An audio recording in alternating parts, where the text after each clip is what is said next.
It was a bright spring morning in SoHo, New York City, when 6-year-old Etan Patz vanished without a trace. One minute, he's waving goodbye to his mother, his small backpack bouncing, his eyes alight with hope. The next, the sidewalks are empty. Etan is simply gone.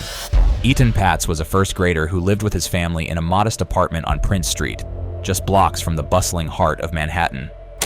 On that fateful day, he insisted on walking the short distance to his school bus stop alone for the first time. A rite of passage in a neighborhood where parents watched from windows, confident in their children's safety.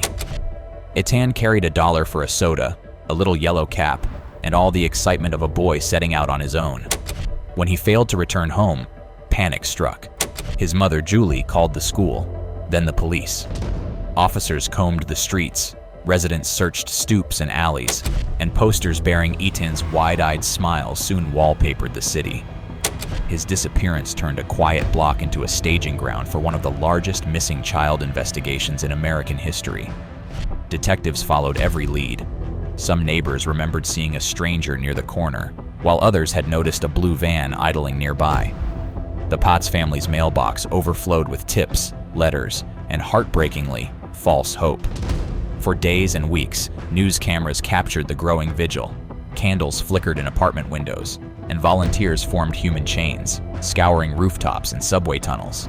Suspicion briefly fell on a handyman and on a local shopkeeper named Jose Ramos, who had a history with young boys and was connected through Etan's old babysitter. Yet despite intense interrogations and even a prison sentence for unrelated crimes, no one was charged. The investigation dragged for decades, with new detectives inheriting the case, each haunted by Etan's vanished face. The mystery deepened in 2012, when Pedro Hernandez, a former bodega worker, confessed to luring Etan into a basement and harming him. Yet even that confession, delivered decades later and riddled with inconsistencies, left doubts. As years passed, Etan's story became a national rallying cry. His name was etched onto milk cartons, his memory spurring new laws and changing the way America reacted to vanished children. But for his family and their neighbors, the question remained, what really happened to Etan Patz?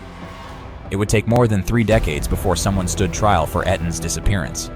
Pedro Hernandez was ultimately convicted, found guilty of murder and kidnapping, finally bringing a measure of closure to the Patz family.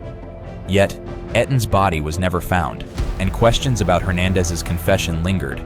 Some still wonder if the whole truth ever surfaced. The case changed how missing children are searched for, but it left scars on a city and a nation. Do you believe justice was truly served, or could the real story still be out there, lost in the shadows of SoHo?